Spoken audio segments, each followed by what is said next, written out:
નમસ્કાર વિદ્યાર્થી મિત્રો. હવે આપણે ચેપ્ટર નંબર 13 ની અંદર આગળ આલ્કેનથી આગળ શીખવાના છે આલ્કેનના સ્વરૂપો.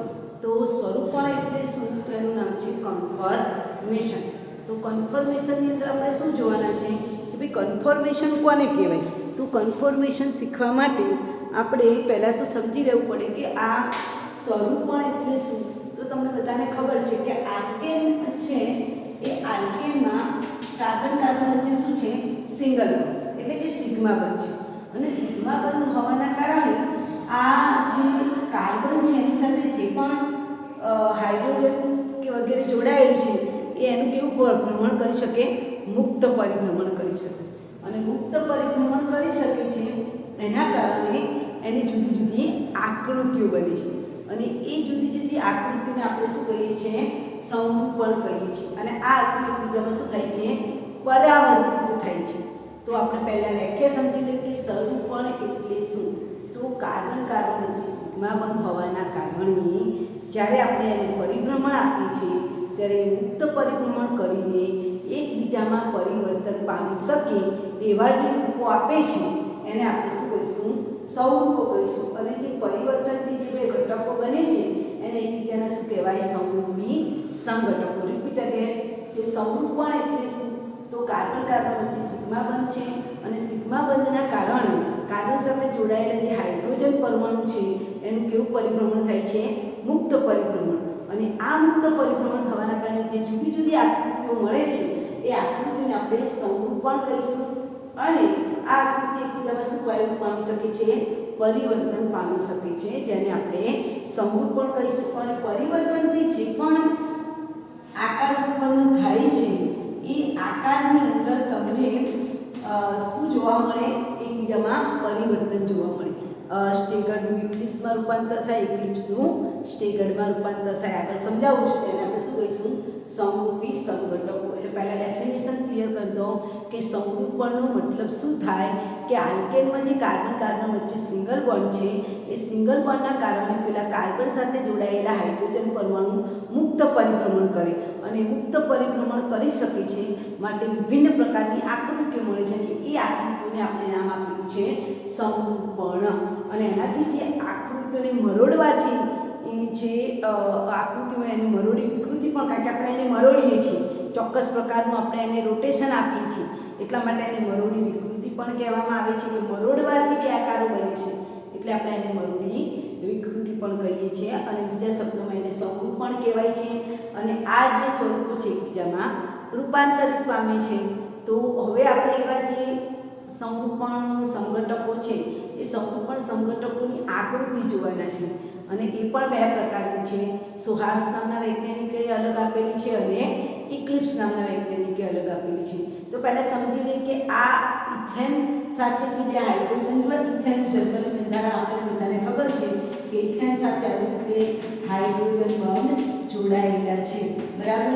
તો આ તમને જે દેખાય છે તો એમાં તમે જુઓ કે જો એક કાર્બન પરમાણુ બીજા કાર્બનની પાછળની બાજુમાં છે, એક કાર્બન પરમાણુ આગળ છે, બીજો કાર્બન પરમાણુ આવી રીતે પાછળ છે, અને એની સાથે તમને બતાવવાનો પ્રયત્ન કરું છું કે 3 પરમાણુ આવી રીતે જોડાયેલા છે. બરાબર.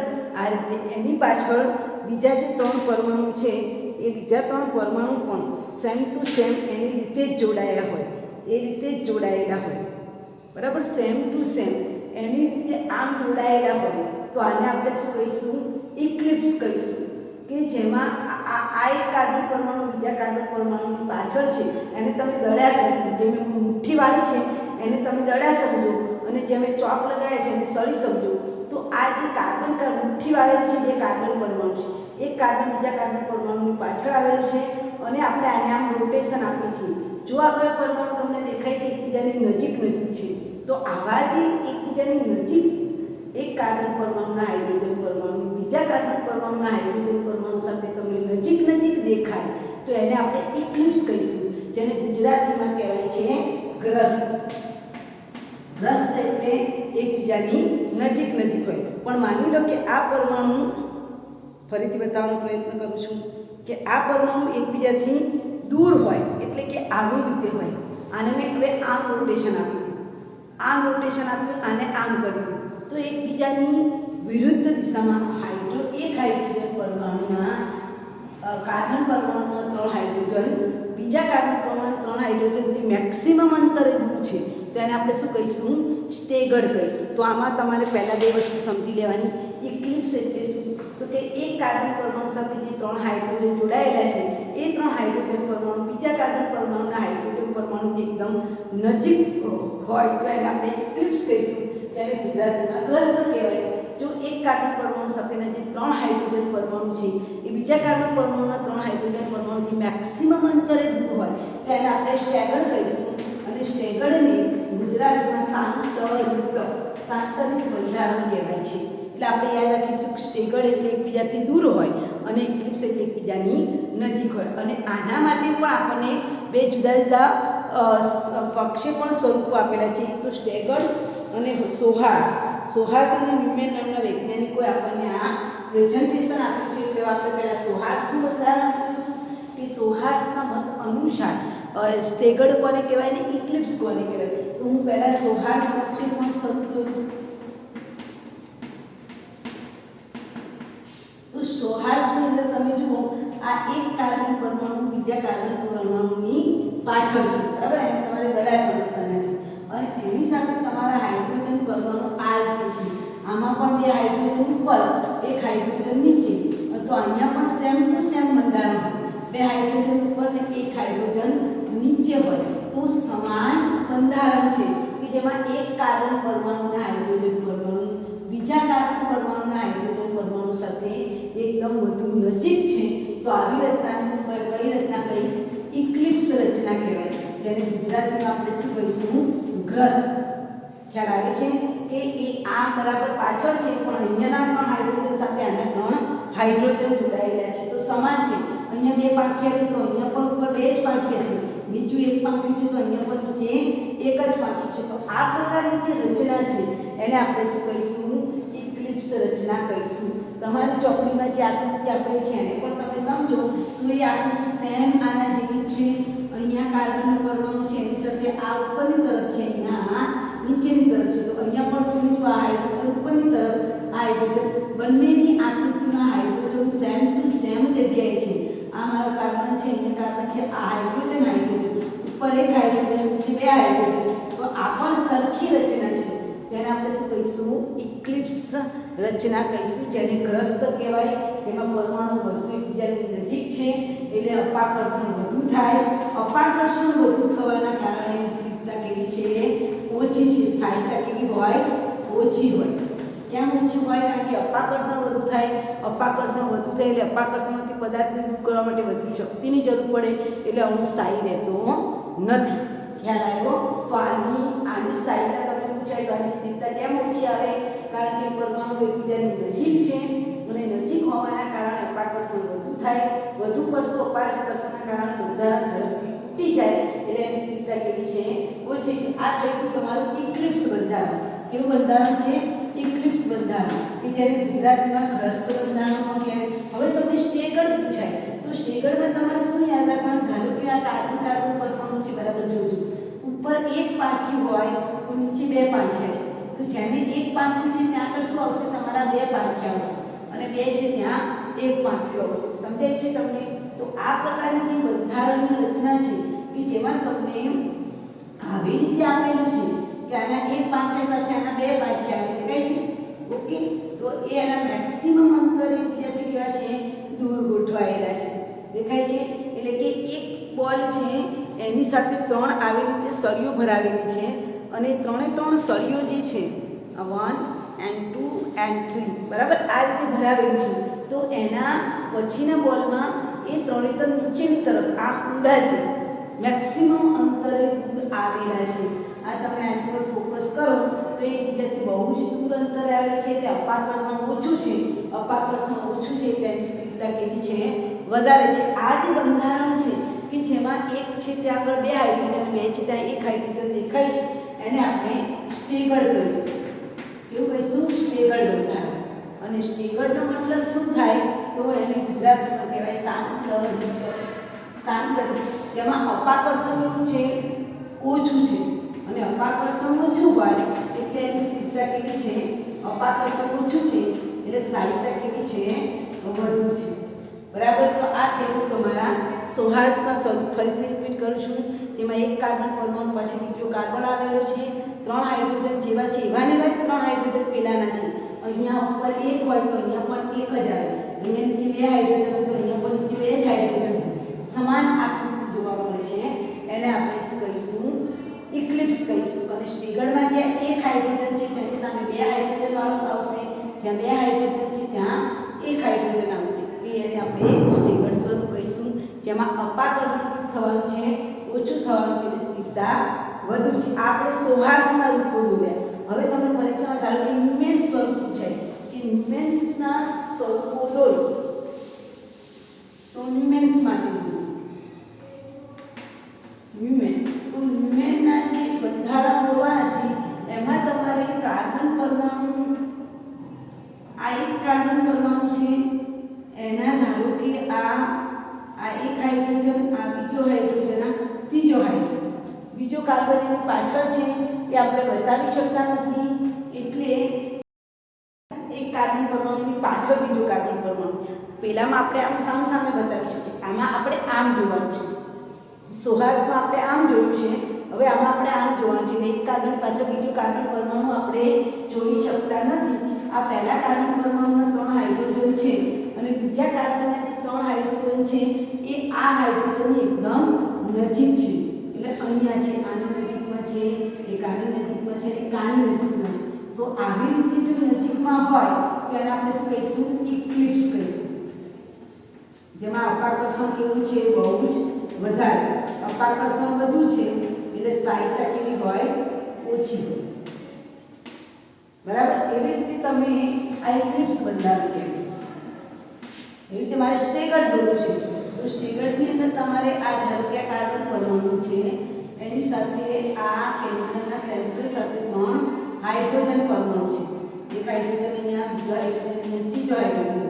તો એના બરાબર મિડલમાં, એટલે કે એના બરાબર પાછળ જે છે એ એનાથી જ્યાં એક છે ત્યાં 2 હાઇડ્રોજન, જ્યાં 2 છે ત્યાં એક હાઇડ્રોજન. આ ટાઈપનું જે બંધારણ છે એમાં અપાકર્ષણ કેવું થવાનું છે, ઓછું થવાનું છે. કેવું બંધારણ કહેવાય, સ્ટેગર્ડ કહેવાય. ગુજરાતીમાં એને શાંતયુક્ત બંધારણ કહેવાય. બરાબર. કે જેમાં અપાકર્ષણ બહુ જ ઓછું છે અને મહત્તમ અંતરે ગોઠવાયેલા છે, અને અપાકર્ષણ ઓછું છે એટલે સ્થાયીતા કેવી છે, વધારે છે, વધારે છે.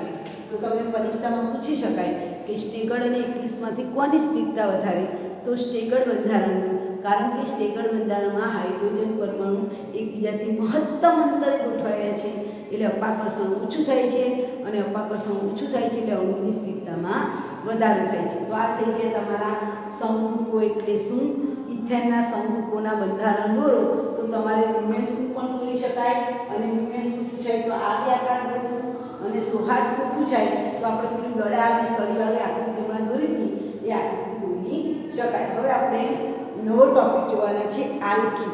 તો આલ્કીન એટલે આલ્કેનની સંપૂર્ણ વાત પૂરી થઈ. હવે આપણે આલ્કીન સંયોગ જોઈશું. આલ્કીન સંયોગ જોઈશું 13.3.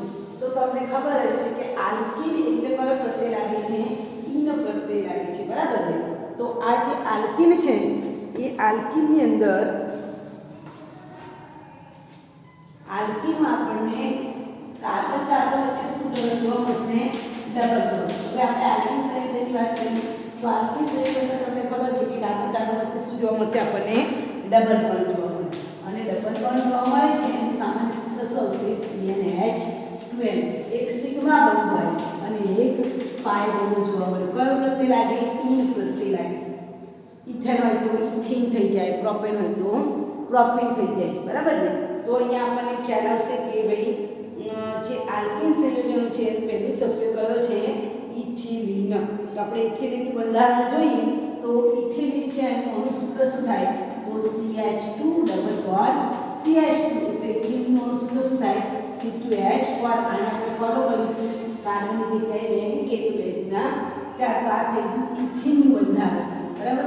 તો ઇથિનનો મધ્યસ્થી પરમાણુ કયો છે, કાર્બન. કાર્બનની ઇલેક્ટ્રોન રચના શું થાય, કાર્બનનું પરમાણુ ક્રમાંક 6 ઇલેક્ટ્રોન છે 1s2 2s2 2px માં એક ઇલેક્ટ્રોન 2py માં એક ઇલેક્ટ્રોન અને 2pz કેવી છે ખાલી છે બરાબર ને 2pz ખાલી છે હવે ઉત્તેજિત અવસ્થામાં શું થશે આ 2s નો એક ઇલેક્ટ્રોન 2pz માં જશે એટલે ઇલેક્ટ્રોન ખાલી થાય 2px માં એક ઇલેક્ટ્રોન 2py માં એક ઇલેક્ટ્રોન s 2px 2py અને 2pz માં એક ઇલેક્ટ્રોન એટલે આ s કક્ષકમાં એક ઇલેક્ટ્રોન છે અને આ જે p કક્ષક છે px અને py અને pz છે એમાંથી કઈ કક્ષકો સંકલનમાં ભાગ લેવાની છે તો હાઇડ્રોજન મારા કેટલા જોડાવાના છે બે તો એક હાઇડ્રોજન અહીંયા જોડાશે અને એક હાઇડ્રોજન અહીંયા જોડાવાનું છે બરાબર C2H4 બરાબર ને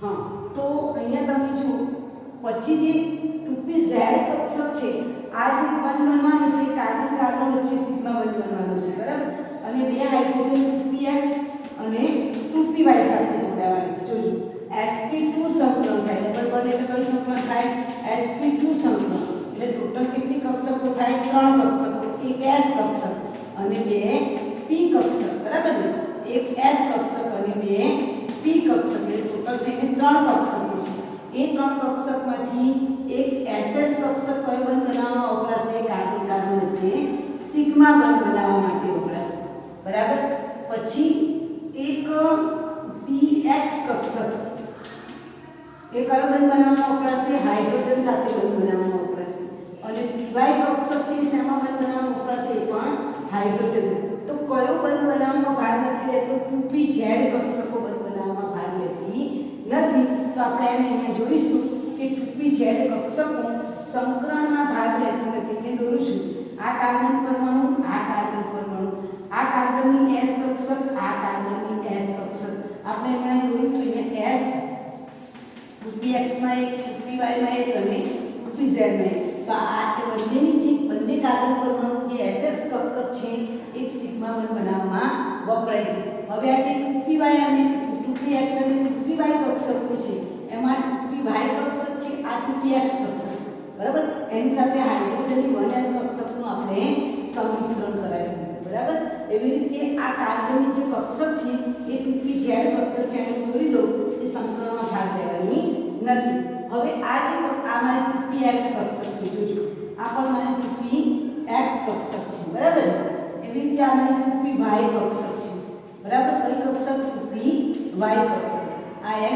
કક્ષક ને કયો બંધ બનાવ્યો હાઇડ્રોજન આ પણ કયો બંધ બનાવશે હાઇડ્રોજન સાથે બંધ બનાવશે આ 2py કક્ષક છે એની સાથે પણ મારા હાઇડ્રોજન કેટલા હતા બે હતા તો એક હાઇડ્રોજન 2px સાથે જોડાયો બીજો હાઇડ્રોજન 2py સાથે જોડાય છે બરાબર તો અહીંયા બે હાઇડ્રોજન પરમાણુ જોડાઈ ગયા હવે જે કક્ષક જે વચ્ચે એ કઈ વચ્ચે 2pz જે સંકરણમાં ભાગ લેતી નથી પણ શું કરે એ પોતે પાઈ ઇલેક્ટ્રોન વાદળનું નિર્માણ કરશે ઉપર અને નીચે બંધ બનાવશે પાઈ બંધ બનાવશે તો અહીંયા તમે જોઈ શકો છો કે જે ઇથેનનું બંધારણ છે એ ઇથેનના બંધારણનું સંકલન આપણને કયું મળ્યું sp2 મળ્યું કાર્બન કાર્બન વચ્ચે ડબલ બોન્ડ છે એટલે ડબલ બોન્ડની લંબાઈ કેટલી થશે 134 પિકોમીટર સિંગલ બોન્ડની તમને પૂછાય પરીક્ષામાં તો કાર્બન કાર્બન સિંગલ બોન્ડની કેટલી હોય 154 સંકલન કયું હોય 130 હોય એક સંકલન કયું હોય sp3 જોવા મળે એવી રીતે અહીંયા કાર્બન કાર્બન ડબલ બોન્ડ છે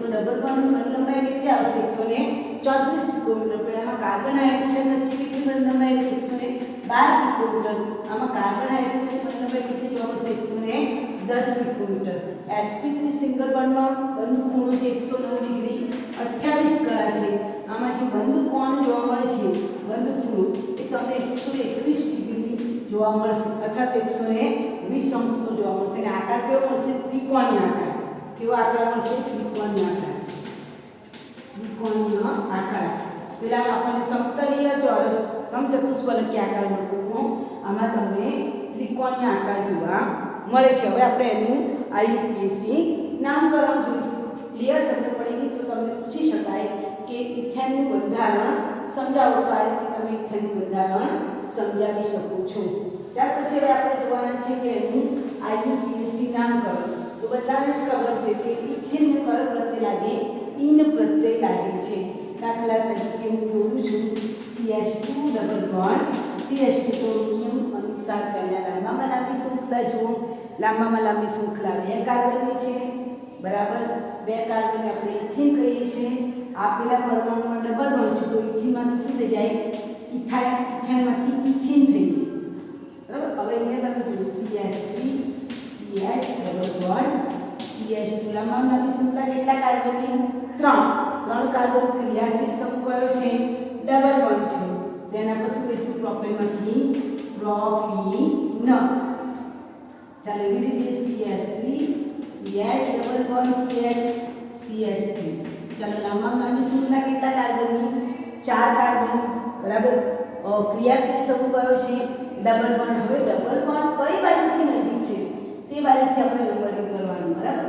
તો ડબલ બોન્ડ અહીંયા પ્રોપ અહીંયા જો 1 અને 2 નંબર આવે, અહીંયા 1 નંબર ઉપર આવે તો અહીંયા પ્રોપ 1 એને લખવું પડે, પ્રોપ 1 એને લખવું પડે, બરાબર ને. એવી રીતે અહીંયા તમે જો લાંબામાં લાંબી શૃંખલા કેટલા કાર્બનની? 4 કાર્બન. ઓકે. ડબલ બોન્ડ કઈ બાજુથી નજીક પડે? અહીંથી આપણે કઈ 1 અને 2 નંબર, અહીંથી આપણે કઈ 1 અને 2. ડબલ બોન્ડ એટલે કે ક્રિયાશીલ સમૂહને ઓછામાં ઓછો નંબર આપવાનો. તો ક્રિયાશીલ સમૂહને અહીંયા પણ 2 નંબર આવે છે, આ બાજુથી નંબરિંગ કરું તો પણ 2 નંબર આવે છે. બ્યુટેન કહેવાય, બ્યુટેન બ્યુટ એટલે કે બ્યુટેન. અને બીજા નંબર ઉપર ડબલ બોન્ડ એટલે બ્યુટુ ઇન કહેવાય. એટલે શું કહેવાય? બ્યુટુ ઇન કહેવાય. ચાલો હવે જો આપણે આગળ કરીએ.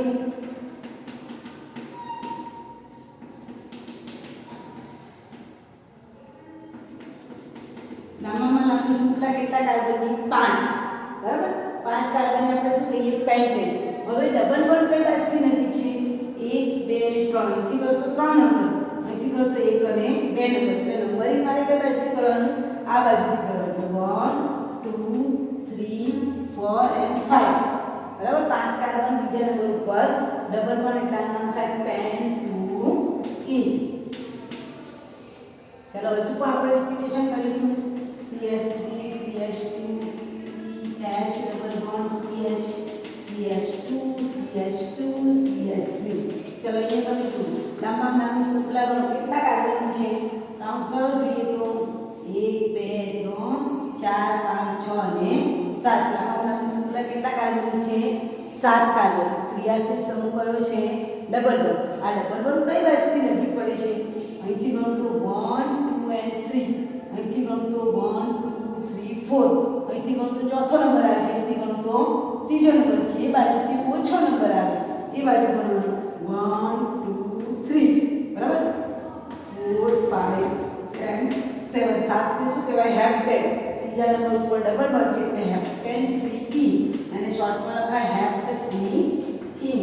ત્રીજા નંબર ઉપર ડબલ બોન્ડ છે એટલે ઇન પ્રત્યય લાગે. તો આ રીતે આપણે ડબલ બોન્ડનું IUPAC નામકરણ કરી શકીએ છીએ. દાખલા તરીકે તમને હજુ આવું આપેલું, આ તમે સારું શીખવાનું. ધારો કે તમને આવું આપેલું છે CH2 ડબલ બોન્ડ C અને સાથે CH3 CH CH3 CH2 CH3 આવું આપેલું છે. તો લાંબામાં લાંબી શૃંખલા જુઓ કેટલા કાર્બન છે? 1 2 3 4 અને 5. લાંબામાં લાંબી શૃંખલા 5 કાર્બન છે, બરાબર. હવે ક્રિયાશીલ સમૂહ 2 છે, ડબલ બોન્ડ છે અને મિથાઇલ ગ્રુપ છે. પ્રભાવી સમૂહ કયો છે? Double bond. ડબલ બોન્ડ માંથી નંબરિંગ કરીએ 1 નંબર 2 3 4 અને 5. લાંબામાં લાંબી શૃંખલા 5 કાર્બનની. ડબલ બોન્ડ બાજુથી નંબરિંગ કર્યું કે ડબલ બોન્ડ પહેલા નંબર ઉપર છે અને બીજા અને ત્રીજા નંબર ઉપર. બીજા નંબર ઉપર મિથાઇલ ગ્રુપ, બીજા નંબર ઉપર પણ મિથાઇલ ગ્રુપ. 2 મિથાઇલ ગ્રુપ છે, સરખા છે એટલે ડાય શબ્દ આવશે એટલે 2 3. બીજા નંબર પર મિથાઇલ ગ્રુપ, ત્રીજા નંબર પર 3 ડાય મિથાઇલ. પછી પેન્ટ 1 ઇન, કારણ કે પેન્ટેન છે પહેલા નંબર ઉપર ડબલ બોન્ડ છે એટલે પેન્ટ 1 ઇન થાય. Clear? 2 3 dimethyl pent 1 ene. એ રીતે આપણે IUPAC નામકરણ કરી શકીએ છીએ. એવી રીતે તમને રેખીય બંધારણો આપેલા જેમાં કાર્બન હાઇડ્રોજન ના આપેલા, આવા રેખીય બંધારણ આપેલા. માની લો અહીંયા ડબલ બોન્ડ છે, અહીંયા ડબલ બોન્ડ છે, અહીંયા. તો તમે કાર્બન પરમાણુની સંખ્યા કરો 1 2 3 4 5 6 અને 7 લાંબામાં લાંબી શૃંખલા કેટલા કાર્બન છે 7 કાર્બન હવે અહીંયા તમે જો ડબલ બોન્ડ 1 અને 2 નંબર ઉપર આવે છે ત્યારે અહીંયાથી કરું તો પહેલા નંબર ઉપર ડબલ બોન્ડ આવ્યું એટલે નંબરિંગ કઈ બાજુથી થાય આ બાજુથી નહીં થાય કારણ કે આ બાજુ કાર્બન ઉપર ડબલ બોન્ડ બીજા નંબરે આવે છે અહીંયા કાર્બન ઉપર ડબલ બોન્ડ પહેલા નંબર ઉપર આવે છે કઈથી ચાલુ કરશે 1 નંબર 2 નંબર 3 4 5 6 અને 7 નંબર ચાલો હવે અહીંયા કેટલા ડબલ બોન્ડ દેખાય છે 3 માટે કયો શબ્દ વપરાય ટ્રાય અને ઇન છે એટલે ટ્રાય વત્તા ઇન એટલે શું કહેવાય ટ્રાઇન કહેવાય એટલે કયો શબ્દ આવશે ટ્રાય વત્તા ઇન 3 ડબલ બોન્ડ છે એટલે ટ્રાઇન કહેવાય ચાલો કોની કોની વચ્ચે ડબલ બોન્ડ છે પહેલો કાર્બન ત્રીજો કાર્બન અને પાંચમો કાર્બન તો 1 3 5 બાજુ 7 કાર્બન છે એટલે હેપ્ટેન કહેવાય હેપ્ટ 1 3 5 ટ્રાઇન પહેલા ત્રીજા અને પાંચમા વચ્ચે ડબલ બોન્ડ છે અને 3 ડબલ બોન્ડ એટલે ટ્રાઇન કહેવાય હેપ્ટેન 1 3 ટ્રાઇન શું આવશે હેપ્ટેન 1 2 3 ટ્રાઇન આવશે એવી રીતે તમે ઓક્ટા 1 3 5 7 ટેટ્રાઇન પણ દોરી શકો આગળ હજુ પણ એક પાછું તમે દોરવું હોય તો તમે અહીંયા દોરી શકો બરાબર જેમ અહીંયા 7 નંબર ઉપર તમારે બતાવી શકાય તો આમાં શું આવશે ઓક્ટા 1 3 5 7 ટેટ્રાઇન ધારો કે હજુ પણ એક હું દોરું તો આનું નામ શું થાય તો ઓક્ટા ઓક્ટેન ને ઓક્ટા કહેવાય 1 3 5 7 ટેટ્રાઇન ટેટ્રા વત્તા ઇન 4 ડબલ બોન્ડ છે એટલે ટેટ્રા કહેવાય 3 ડબલ બોન્ડ હોય તો ટ્રાઇન કહેવાય બરાબર ત્યાર પછી તમારે કોયડું ઉકેલવાનું છે કે કેટલા સિગ્મા બંધ છે અને કેટલા પાઈ બંધ છે ચાલો આમાં સિગ્મા બંધ અને પાઈ બંધ ગણવા હોય તો પાઈ બંધ તમે જોઈ શકો 1 2 3 અને 4 પાઈ બંધ જોવા મળે સિગ્મા બંધ તો આપણે બંધારણ જોઈએ એટલે આપણને ખબર પડી જાય બરાબર એટલે સિગ્મા બંધ અને પાઈ બંધ તમને પરીક્ષામાં પૂછાય દાખલા તરીકે હું એમ કહું કે ઇથિનમાં કેટલા સિગ્મા બંધ અને કેટલા પાઈ બંધ છે તો ઇથિનનું બંધારણ મારે લખવું પડે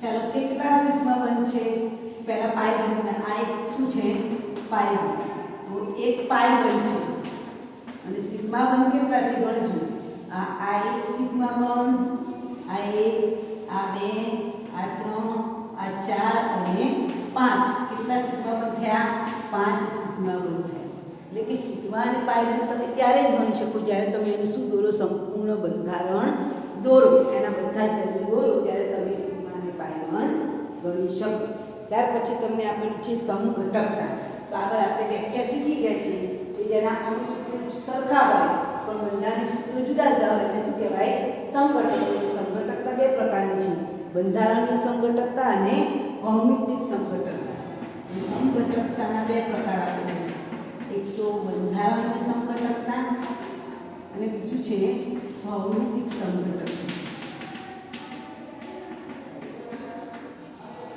આ જે બંધારણીય સમઘટકતા છે આગળ આપણે શીખી ગયા છે કે એ લોકોનું બંધારણ સરખું અણુસૂત્રો સરખા હોય પણ બંધારણીય સૂત્રો કેવા હોય જુદા જુદા હોય ફોર એક્ઝામ્પલ આપણે બ્યુટેન લઈએ 4 કાર્બન વાળો પદાર્થની વાત કરીએ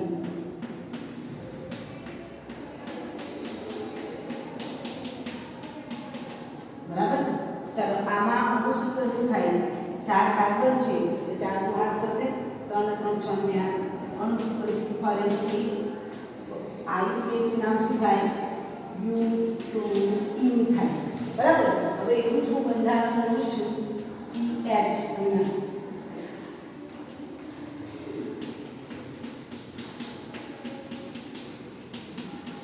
નામામાં નામની શૃંખલા કેટલા કાર્બન 4 બરાબર 4 4 3 7 8 એટલે શીખવાડે છે બંનેમાં શું સરખું છે અણુસૂત્ર સરખા છે પણ બંધારણીય સૂત્રમાં જો આમાં ડબલ બોન્ડ બીજા સ્થાન પર છે આમાં ડબલ બોન્ડ પહેલા સ્થાન પર છે તો આનું નામ થાય U1 ઇન થાય તો આને આને શું કહેવાય બંધારણીય સૂત્રો કહેવાય બંધારણીય સમઘટકતાનો મતલબ શું થાય કે એના અણુસૂત્રો સરખા છે પણ બંધારણીય સૂત્રો કેવા છે જુદા જુદા છે એટલે આપણે શું કહીશું બંધારણીય સમઘટકતા જેમ આપણે આલ્કેનમાં જોયું પેન્ટેનના 3 સમઘટકો જોયા હતા, હેક્સેનના 5 સમઘટકો જોયા હતા, એમ આને પણ આલ્કીનને પણ બ્યુટેનના 2 સમઘટકો છે, પેન્ટેનના 3 સમઘટકો છે, જે તમે હોમવર્કમાં પેન્ટેનના સમઘટકો દોરી શકો.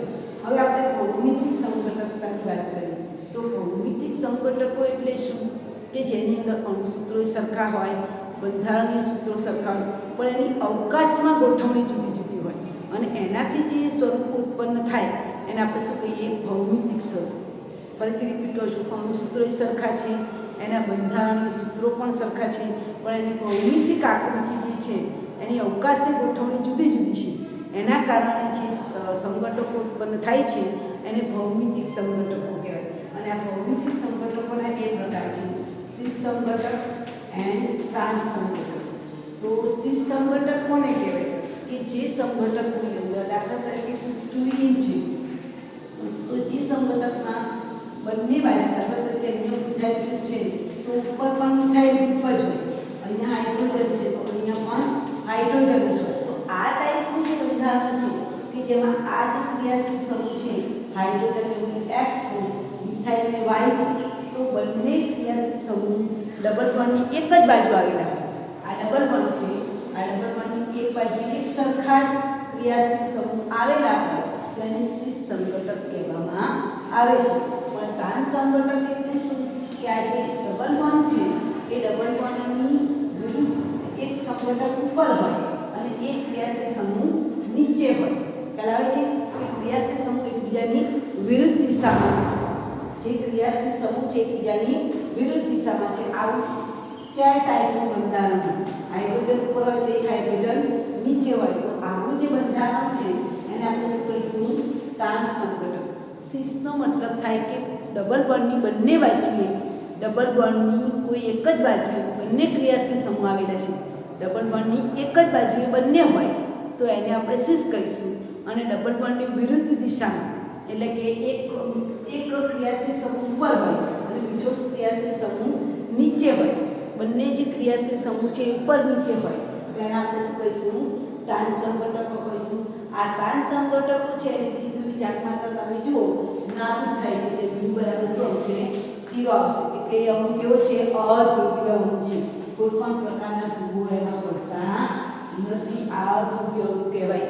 ખ્યાલ આવ્યો? તો આ થઈ ગયું તમારા સમઘટકોના પ્રકાર. ત્યાર પછી આપણે જોવાના છે આવતીકાલે આલ્કીનની બનાવટ અને આલ્કીનના ભૌતિક ગુણધર્મો જોઈશું. જેમાંથી ભૌતિક ગુણધર્મો નથી પૂછાવાના એટલે આપણે ડાયરેક્ટ રાસાયણિક ગુણધર્મો જોઈશું, જેમાં મોસ્ટ આઈએમપી પ્રશ્ન છે માર્કોફ નિકોફ નિયમ અને એન્ટી માર્કોફ નિકોફ નિયમ. તો આજના દિવસે આપણે શું શીખ્યા? એક તો સમરૂપો, સ્ટેગર્ડ કોને કહેવાય, ઇક્લિપ્સ કોને કહેવાય, સેકન્ડ ઇથેનની અંદર બંધારણ સમજાવવાનું હોય તો કેવી રીતે સમજાવે એ જોયું. અને થર્ડ નંબર ઉપર આપણે જોયું આઈયુપીએસસી નામકરણ, કે આલ્કીન હોય તો એનું આઈયુપીએસસી નામકરણ કેવી રીતે થાય. ત્યાર પછી આપણે એના સમઘટકો જોયા, બંધારણીય સમઘટકો અને ભૌમિતિક સમઘટકો. સીસ સમઘટક એટલે ડબલ બોન્ડની બંને બાજુએ, ડબલ બોન્ડની એક જ બાજુ બંને ક્રિયાશીલ સમૂહ આવેલા હોય તો સીસ કહેવાય, અને ડબલ બોન્ડની વિરુદ્ધ દિશામાં ક્રિયાશીલ સમૂહ આવેલા હોય તો એને ટ્રાન્સ સમઘટક કહેવાય છે. અને સીસ કરતાં ટ્રાન્સ સમઘટક વધુ સ્થાયી છે, બીકોઝ અપાકર્ષણ ઓછું થાય એટલે અણુ કેવું છે? વધુ સ્થાયી છે. ઓકે, તો આવતીકાલે આપણે જોઈશું આલ્કીન સંયોજનની બનાવટ.